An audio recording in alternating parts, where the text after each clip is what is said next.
About European vision and French vision on what's going on in the Black Sea, and not only,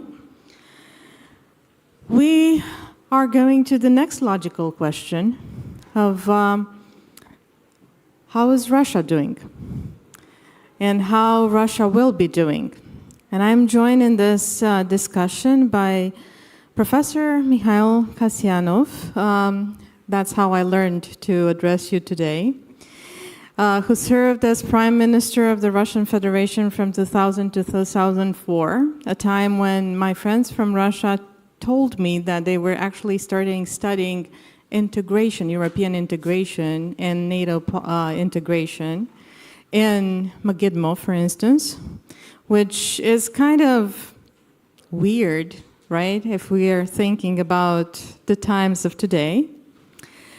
And since he was involved in the economic reforms of the early 2000s, and since he's also a main opposition figure, I will say that Mr. Kasyanov will likely give us a lecture by answering my questions and sharing his knowledge about where are we heading from here, and how is not only Russia doing today, but how will it look like, considering we've heard today about hopes of ceasefire, we've hoped about hopes of peace.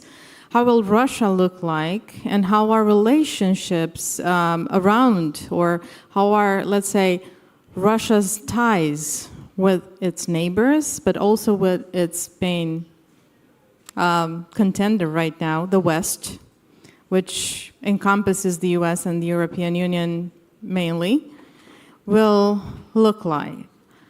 But I will start with the logical question of the day. Where are we in present? What makes for a ceasefire? What makes for peace? How are we, or should we, deal with Russia? Obviously, in the back of my mind, because I'm also an economist by nature, I'm thinking, are sanctions really working? Is that really something that we should keep doing? What should we do, the West, in order to actually get to that ceasefire/peace, long-term peace? Professor? Antonia, thank you very much. I'm not a professor yet, just already delivering a few lectures in the universities, but I'm getting the title of professor. Yeah. Thank you for that. Yeah, you mentioned so many points, important points. That's a really a good lecture, for a good lecture. Let me try to answer some of them, and you will clarify just by your additional questions what you want to hear from me. First, where we stand. We stand, I would say, with the whole situation, with the war against independent Ukraine. We stay with the, I would say, coming to the crossroads. It means just that Ukraine already understood what the potential steps could be, and the most important European leaders, all of them, unilaterally taken just a principled, consistent position to support Ukraine. And I think just all governments in Europe understood that supporting Ukraine and defending Ukraine, that is the issue of national security policy. And I hope that already almost in all those countries, just people who elected those governments understood that too. That is principal issue. And we see that Vladimir Putin doesn't want any ceasefire. He wants capitulation of Ukraine. He continued to repeat same conditions, even worsening, toughening these conditions, and that means he believes that the war of attrition, which he conducts already for 3 years, he could win. He believes that economic potential of Russia is much bigger. Human resource potential is quite large, yeah, and just the West not united enough. And that's why these talks with President Trump, of course, encourages Mr. Putin. And he believes that he can divide two different tracks. One of them to restore, as they say, good relations between Putin's Russia and the United States, and giving different carrots like just prosperous economic projects, etc., which could bring benefit to American companies.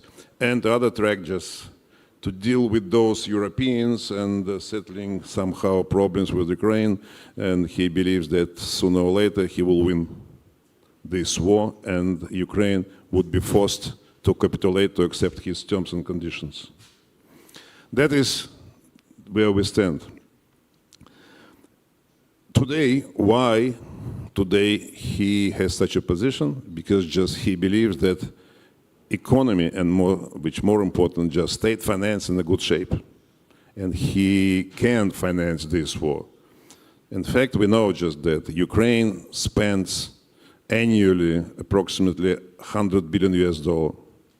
Their own money, American, European, and a little bit of Japan and a lot of from Great Britain, and they have approximately this. Russia, Putin's Russia spends $150 billion US. They have advantage. They have advantage not only in the battlefield, but also in economic efforts. And that goes this way, and he just gradually continue this offensive, although not quite successfully, but he believes that he grabbing time and he will win. That's the issue, and that's approximately just 7% of GDP. They spend 7% of GDP. That's a lot, but not critical. For instance, Israel, which almost always in the war, they're spending just 5-6% of GDP, and they are okay with this. That's what Putin already managed to switch the economy on a military footing. Especially it was in 2022, when oil prices was just jumping up, and gas prices also, and before just in the first half. And he suddenly got foreign exchange inflow, just billions and billions and billions of dollars and euros. And he managed to spend this money, which was additional revenue, investing in restoring all Soviet military production. Not sophisticated equipment, but ammunition which is necessary. Old style, but a lot. Now, Putin's Russia produced 5 times more ammunition, artillery shells, just compared with all European Union, 5 times bigger. And they can provide just the battlefield with all this annually, every day, just without any problems. That's why he feels, and he believes he can continue this. But the issue is, European Union and Great Britain will manage to make their decisions quickly to replace American support. That's clear that President Trump came to the power and promised to those 70 million Americans who voted for him just cut expenditure. And he cutting everywhere, not only on Ukrainian support. And it's clear that he doesn't want to even to keep this level of spending for Ukraine. Not to increase, that we all want it all. It means just replacement. That's what we already this morning, just on the session, just there was some voices about that European leaders should make these decisions, not just only just to spend, of course, all expenditures, 3.5% of GDP, up to 5% of GDP, but to increase support of Ukraine. To increase support of Ukraine, it means additional pressure to Putin. Why it's necessary? Sanctions already exist, exposed 3 years ago, and they stay for 3 years. And there was a lot of discussions during those years whether sanctions were effective or not. I would put this way, just one part of them were effective. That's cap of oil price. It was in 2003, just first quarter of 2003, when it existed, just Putin lost immediately, just with the first quarter, lost just half of revenue. But then gray fleet, shadow fleet appeared and he overcame this. Now oil price 60. Russian price as a result of this 50. Price cap still 60. It doesn't work at all right now. Revenue is lower for Putin. They're already running the budget with the much bigger deficit and as was predicted. Secondly, the official statistic even now shows that first quarter of this year, Russian economy already have minus in GDP.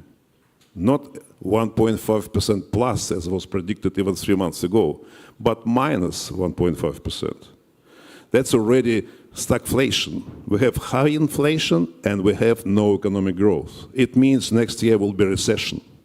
It means sanctions work, because just accumulative effect for all these 3 years already touching all sectors of economy, especially car production, which is absolutely already on a zero level, just aircraft production also, like metallurgy, like also forestry and some other sectors here. That's already just big problems.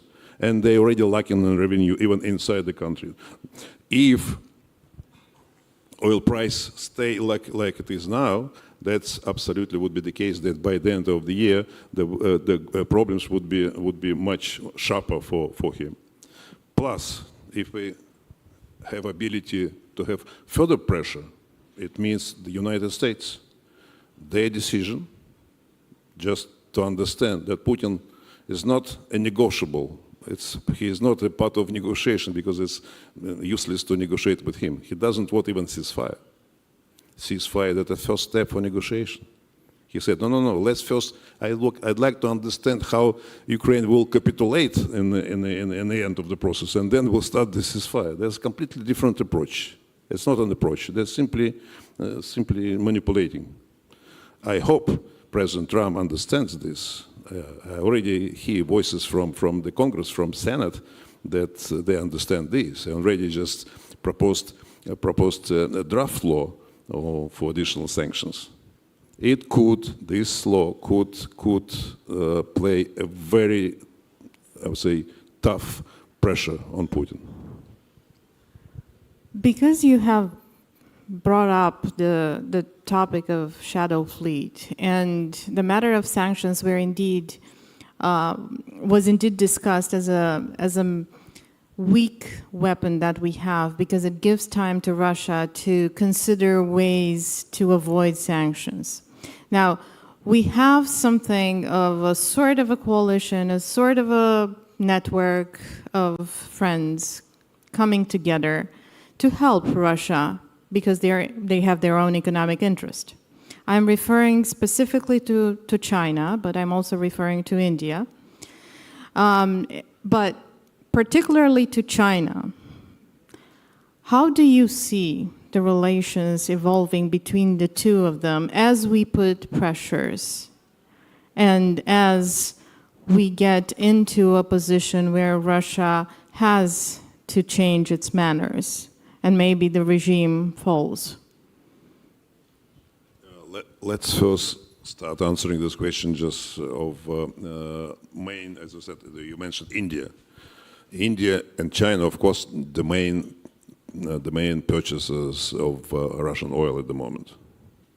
India takes this only because of their benefit, not because of, they never bought it before, but now because of oil low price, they take it here.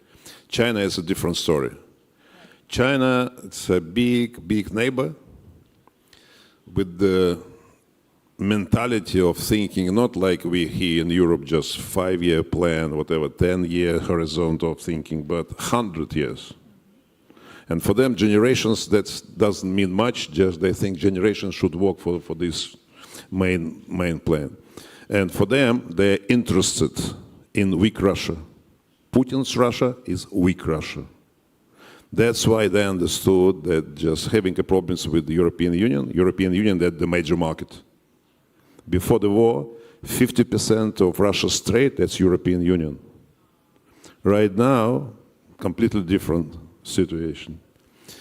Russia faces big problem with gas, That is one of the most I would say, problematic sector at the moment. They don't know where to sell the gas. China getting it almost on just 0.5%, or half a price. Putin knocking the door of Chairman Xi, asking, let's have a second project for gas.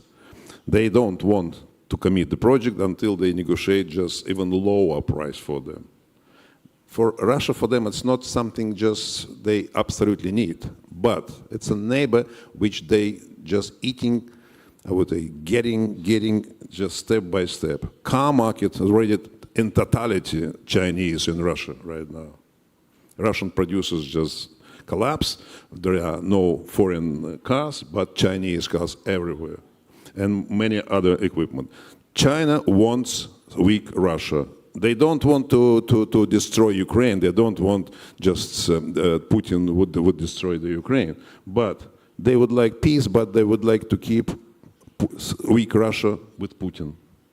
Because they understand they cut it from European Union, and maybe they will come to the position that the United States also will join Europe with this global understanding, and then we'll benefit and enjoy. Of course, Russia more and more is subordinated to China. Putin and his team, they understand this. They don't want to come to appear to this position, but it happened. It's not deliberately, but there was no other choice because of this situation. They believe they overpress the situation and will bring situation back and will improve relations with the United States, would destroy transatlantic unity, and will have relations and will part by part will press European countries. There are disagreements inside European Union. They continue funding and creating instruments how to support different movements in different European countries to create turmoil there and destroy their unity. That's the strategy. Well, thank you for that clarification. We kind of understand part of that. We can kind of guess, considering news items that we come across daily.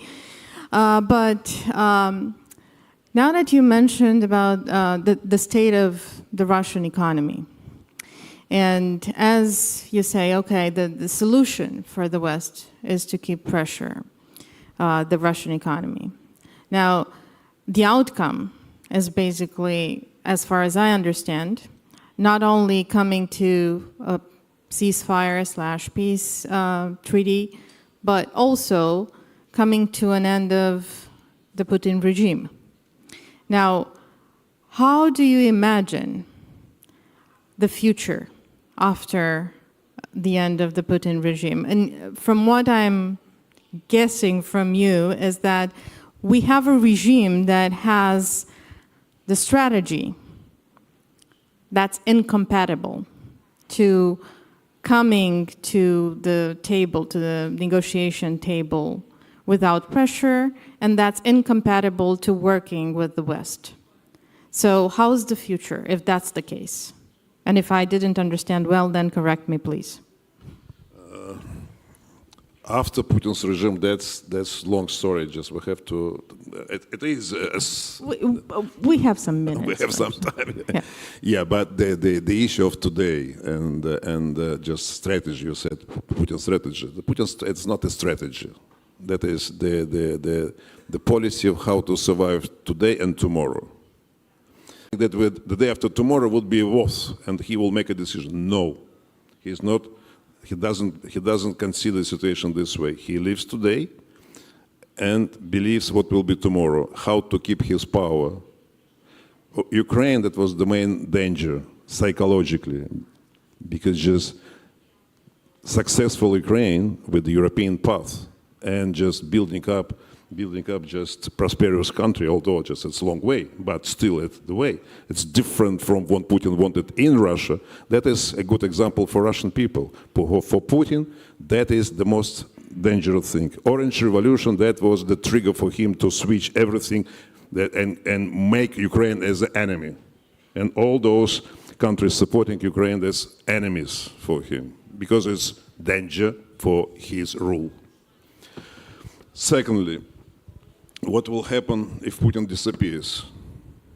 I don't know for what reason he disappears. There will not be coup, so that will dismiss Putin out. Putin have quite strong control right now on the whole establishment and even on the Russian people.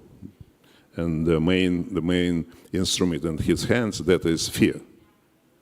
Fear among people. People just absolutely scared to identify themselves. They're against whatever, not only war, but they're against just the whole, even social policies, etc. Yeah. Now just already prohibited to criticize social policies. A few years ago it was allowed, was prohibited to criticize foreign policy and security policy, but it was allowed to criticize social policy. Right now that's already not the case at all. They're squeezing the whole environment. What happened if he disappears? That will be difficult periods of time. If he disappears, democracy to Russia doesn't come overnight, and not in a 1 month's time, not in a 1 year time. Putin poisoned just generations of Russians right now. I wouldn't say all, I wouldn't say majority, but a lot of Russians supporting Putin now because of propaganda and their understanding that Putin was right, and the West betrayed it and didn't support, etc., and anti-American propaganda, anti-Western propaganda, just on a full scale. Right now they have a problem, because just they try to establish good relations with America, but anti-Americanism, that's the basis for Putin's external enemy. For any dictator, you should have external enemy, and just to pursue this policy, just to put mobilization spirit, to impose mobilization spirit inside. If Putin disappears, there will be, in 3 months, presidential elections, and that will be the candidate chosen by those ministers who has people with guns under their supervision. These people would decide.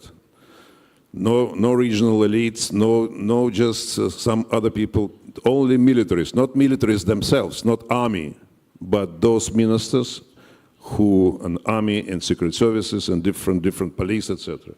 And the major purpose for them would be to choose such a candidate who will guarantee them to keep those positions.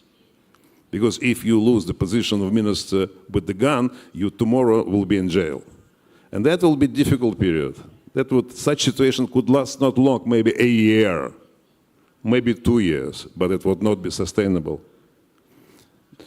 Then, other step would be quasi-elections. So to start raising just people's support to argue just there in the power. That will be a long, great period. But I'm sure that in the period of 3-5 years, if the possibility would be to clean up people's minds through television and internet, just situation will start changing. But the most important thing, if Putin disappears, don't believe that somebody tougher would come instead of him. No. Any person, even from inner circle, if will be instead of Putin, replacing Putin, they will be looking for stop the war and for negotiations with the West. And history demonstrates this too. When in 1953, Stalin died in March, even in funeral ceremony, leaders of Soviet Union at that time, Khrushchev and Malenkov already decided during the funeral, they said, let's stop the war in Korea and start negotiations with the West. 3 months after just the war in Korea stopped. And that's what's same. It will not be the same, but logic and people's understanding how to get out of the problems of the situation would work this way.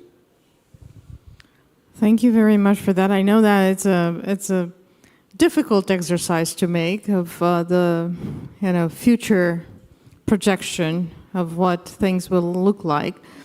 Before I give the floor to the public, a short, difficult exercise and a short question.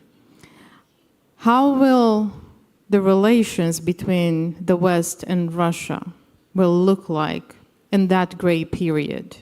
I mean, negotiations, okay. And how is that different from what we are expecting to see 3-5 years from now with Putin on? With Putin on? Yeah.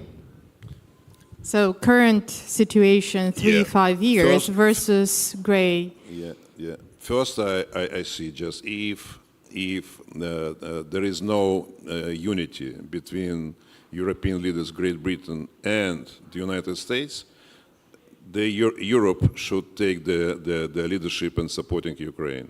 I hope that the President of the United States will not prohibit to buy American equipment. They don't want to spend money, but they should allow Ukrainians and Europeans to buy the equipment. Because just as we know, just from generals here, everyone knows already that just all the system of NATO system depends very much on American equipment.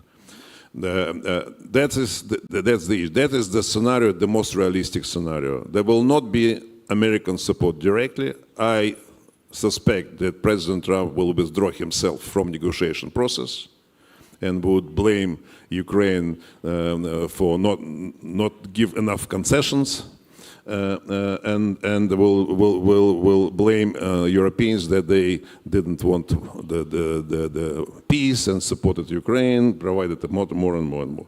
And Ukraine would survive. And the whole this year, they will fight and keep the battlefield line on whatever it's possible. It means just sanctions will continue to take place.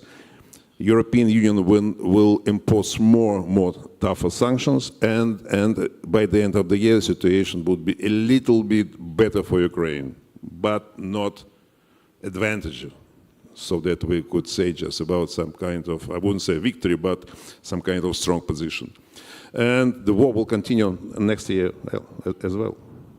What we need now, how we can end the war by the end of this year, if America takes the decision and the tough negotiator on the New York real estate market, Mr. Trump, would demonstrate his muscular character and say, so that Putin, oh, you lied to me, etc. And not just to keep this level, but increase of level of support. In this case, and plus, negotiate with Saudis and with other producers of oil, how to replace Russia's oil on the market. It's huge volume, but it's possible to replace. American could increase their production, other producers can increase their production, and in this case, not reducing the price, because Americans cannot afford just lower price than what it is now, because of profitability of companies, because just Wall Street will stand up and that would prohibit just Trump to go that way. But to have a replacement, in this case, just draft law of Lindsey Graham, which is being discussed in Senate, could be adopted, and there will be instrument of pressure, so that to have responsible approach, not just to destroy the energy market and get just prices jump up and getting inflation to the whole world, but to have real instrument of pressure. In this case, in 3-4 months, Putin will understand that he lost 30% of his revenue. He cannot fund just militaries. He cannot fund pensions. And in this case, he will sit down and negotiate and will be prepared for concessions. Okay, well, it's time for the public to have a voice, and I already have someone signing up for a question. Ekaterina? Hello, Edward Lucas, Mikhail Mikhailovich, thank you so much for sharing your thoughts. I have a brief comment and then a question. I wonder if we can be really sure that whoever comes after Putin will be more amenable, because if Prigozhin has succeeded in his mutiny, which seemed possible at the time, we might have been dealing with someone who was a kind of crazy nationalist warlord. But we can't really tell that. But my question is this: we can't go to Russia anymore, so we see Russia mainly through watching Russian television, which I do on a daily basis. When we watch someone like Solovyov with his crazy sort of Goebbelsian propaganda, how accurate is that as a window into the regime? Should we take him seriously but not literally, literally but not seriously? Or should we just not watch this regime propaganda at all because it doesn't tell us anything? Your advice, please. Talking about those propagandists, just this part, almost all of them are cynical. They don't believe what they're saying. Maybe just Zakharova from the foreign ministry, she crazy and she believes on that. But others simply making money. And they also would like to believe that the war is finished and they will not be punished. That's why there is a, I would say, contradiction existing in the Russian people's mind. Majority of them would like to stop the war, but none of them would like to be seen defeated. Not seen, but to pay for what their government already did. And talking about just potential coup, whatever Prigozhin said, Prigozhin was not about Putin. He was pressing on Putin. What the problem with Prigozhin was just Putin promised to him money, equipment, and legal and law in the parliament so that to legalize his illegal organization. None of them was implemented because it's supposed to be implemented by people and state people, ministers and generals, etc. They're under law. They understood that it's illegal. All of them was illegal. That's why they didn't implement. Prigozhin started coming to Putin to press on him because it was commitment with Putin as two St. Petersburg's friends. It's nothing to do with the coup. There is no single general in Russian establishment who is capable to open mouth and say something contrary to Putin's vision. That's why for upcoming foreseeable future, I don't see any feature of such a development. Shall we believe to Russia's propaganda? Not on those debates, because it's absolutely artificial, and even videos, artificial staged videos. But considerable part of Russians would like to stand up as soon as relaxation comes.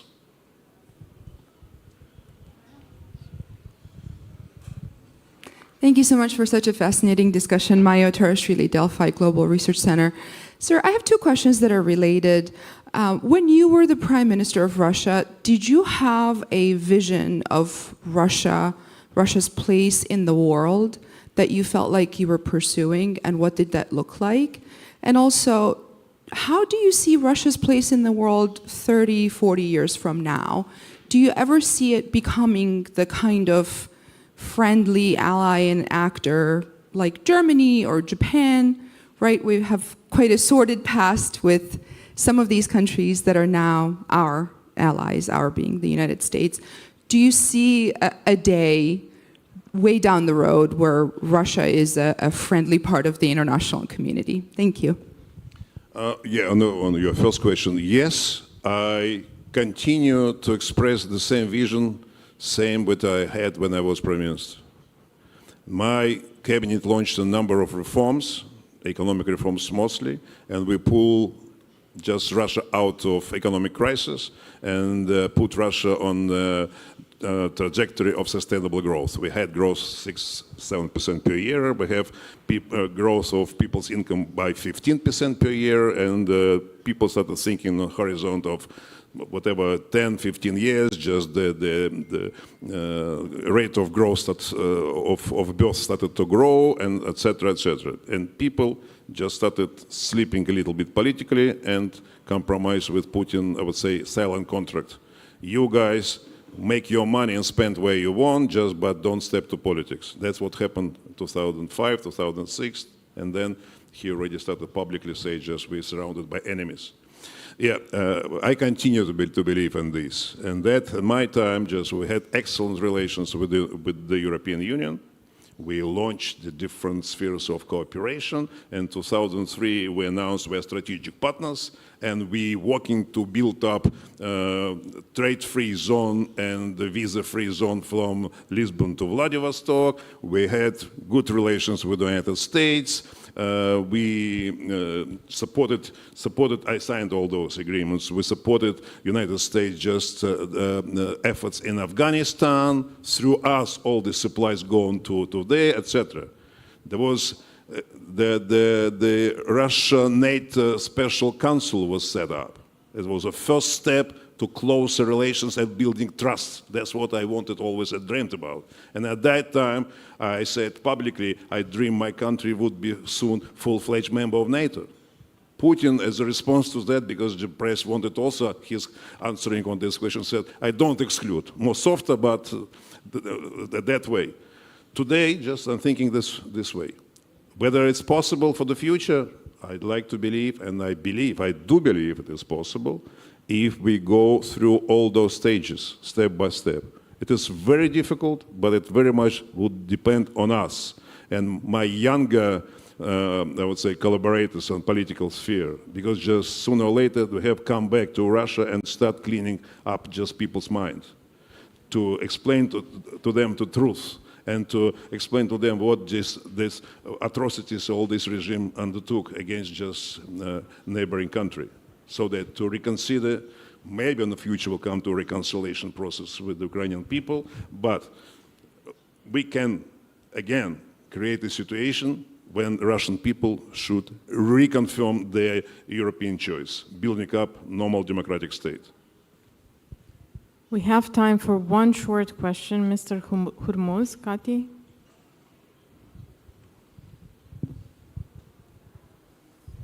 Thank you very much, sir. Retired Major General Paul Hurmuz, New Strategy Center. How do you see the prospect of having something at the end of the New START Treaty, which will expire next year? What is the place of this thing in the negotiations on Ukraine? And how do you see the cooperation between Russia and China when it comes to nuclear weapons? Thank you.